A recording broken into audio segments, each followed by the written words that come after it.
Do you have any recollection of its last location? One believes it drifted in the direction of Mount Outsong. Perhaps it is mere happenstance, but one feels a certain sense of dread at the thought. Your concern is misplaced, surely. Cloud Retainer is either in the city looking after her disciples, or secluded in her abode attending to her research. She will not notice that kite. On the subject of said kite, however, one simply must remark on the genius of its windlass lift technology. One cannot help but surmise that its ingenuity rivals that of Cloud Retainer's creations. Still thy tongue. If Cloud Retainer were to hear you profess such a thing, we can both say farewell to any further use of the Supreme Cuisine Machine. One presumes that this kite belongs to you. Huh? Regard the situation with which we are now confronted. This is all your fault. One's fault? One seems to recall that releasing the kite was no solitary endeavor. Say something, Mountain Shaper. Surely you can think of something to appease her. Further explanation shall only fan the flames of her wrath. It would be better to stay silent and retire at the earliest opportunity. We can hardly avoid her forever. That may suffice during Lantern Rite. But what about the Moon Chase Festival? Sooner or later, she will discover our true identity. Hello? Go retrieve the kite. Absolutely not. You retrieve it.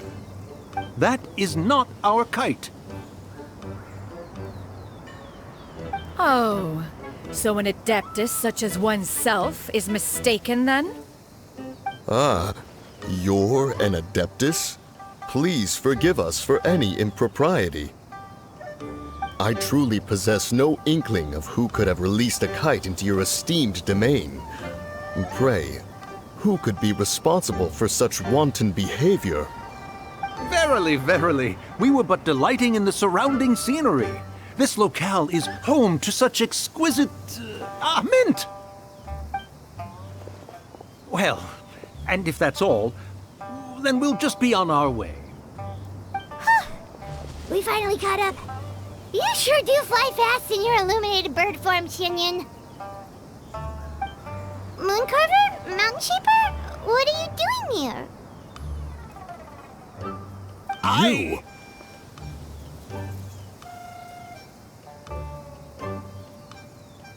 Okay, now Paimon's getting a weird vibe. Did she say something wrong? It is of no consequence. Long has one seen through their disguises. One was simply curious as to how long they would keep up the act. Then you are not angry? How could one feel anger at the sight of two old friends enjoying themselves? One is also well aware of how enticing these city novelties can be. We were simply consumed by a fit of festive spirit. Seldom do we get the opportunity to partake in the delights of the times. However, we are far from being as adept as you in matters that require a deftness of hand. No worthy kite could be born of our own making. Thus, we could only take the convenient route, so to speak. Your prowess in mechanics is unparalleled, Cloud Retainer. You wield the wind and waves themselves. Your singular talent stands unmatched across the land. Of this, we are well aware. One has guests to attend to. We will have to convene again some other time.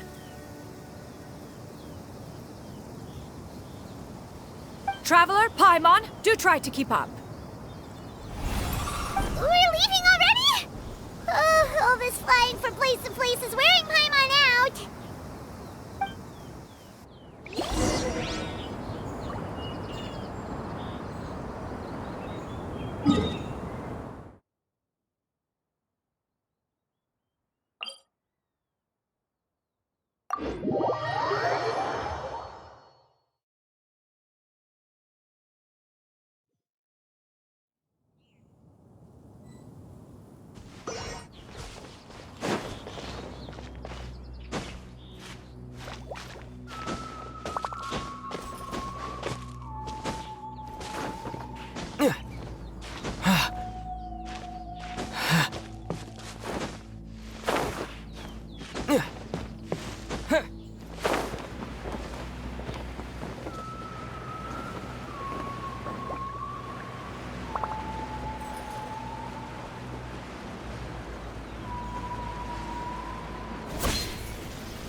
They're back.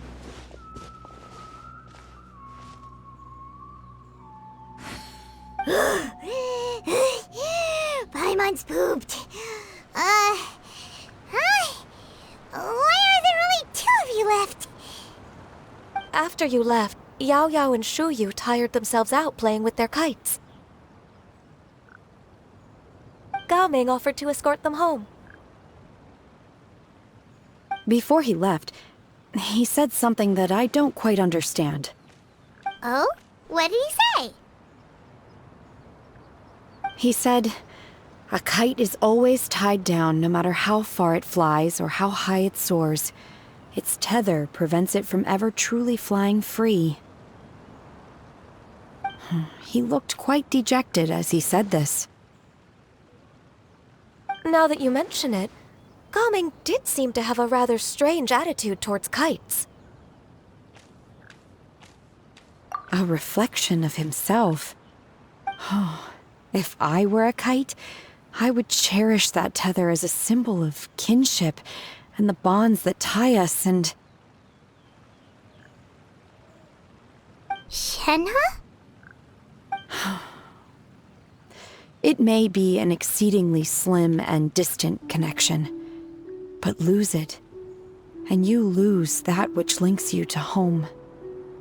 If Gao Ming truly sees a kite as a reflection of himself, then I fear I understand his words even less.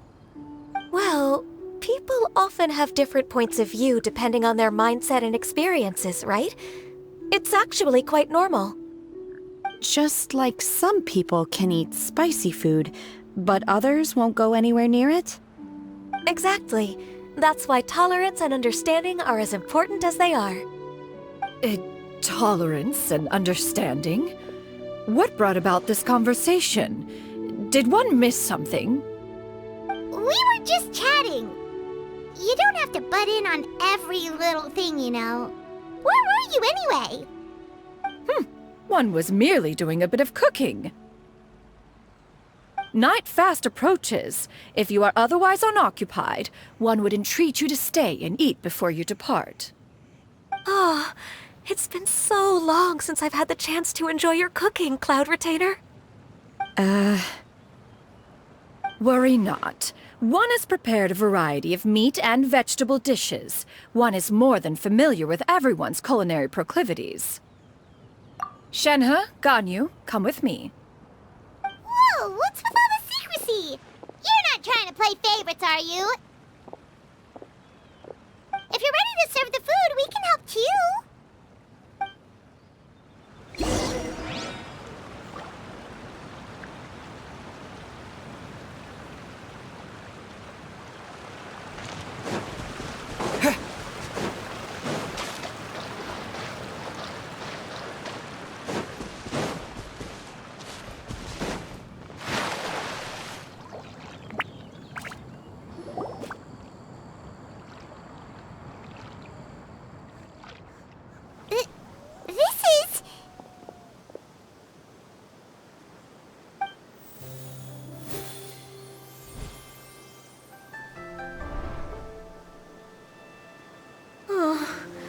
I can feel the wind brushing against my legs. This is a bit embarrassing.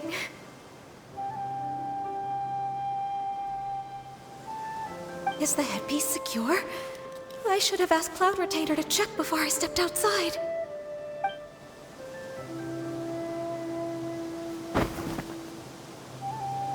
How do we look? She asked them just like that? You look pretty too, Ganyu! Oh, how should Paimon put it? You both look so elegant and refined! Those outfits really suit you both! Given that one employed the services of the best tailor in all of Liyue, one would expect nothing less. What colors have you been partial to lately, Shenhe and Ganyu? Lately? Why is Cloud Retainer suddenly asking about what colors we like? I like black. One is gratified to see one's disciple has inherited one's own tastes. The color black doesn't get dirty easily, a virtue I've come to value recently. And you, Ganyu? I favor blue and black. And the material is sufficiently comfortable, yes? Yes, very. I simply cannot thank you enough, Cloud Retainer. For this gift. And the kite, too. Thank you, Master. One is content, as long as you are pleased with the gift. One hopes these garments will see much use.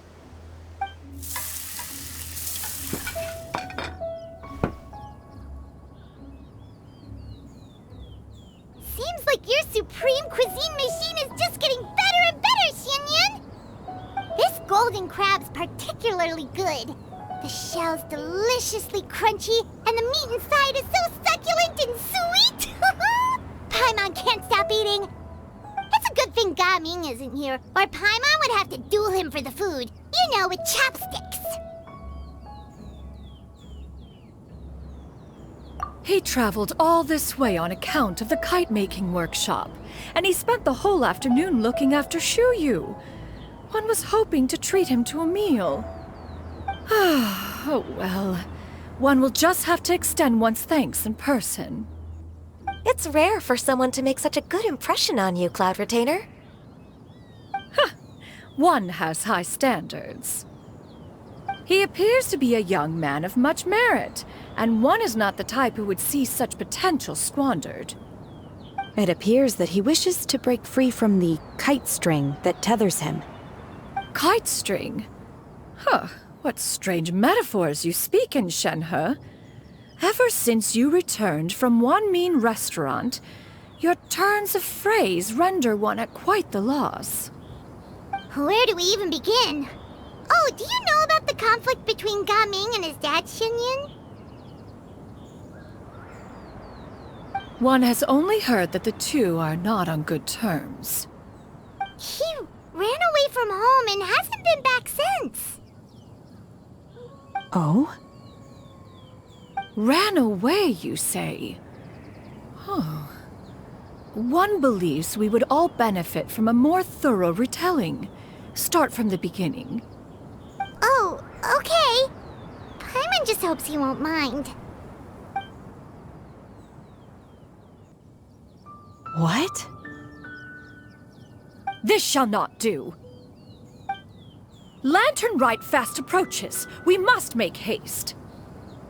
As one was contacting various tailors around Liyue, one could not help but be reminded of Menogias. He possessed a singular talent for clothing design. He had an exquisite eye, not just for fabric selection and color pairing, but also for what accessories could best accentuate a garment's overall styling. At a gathering of adepts,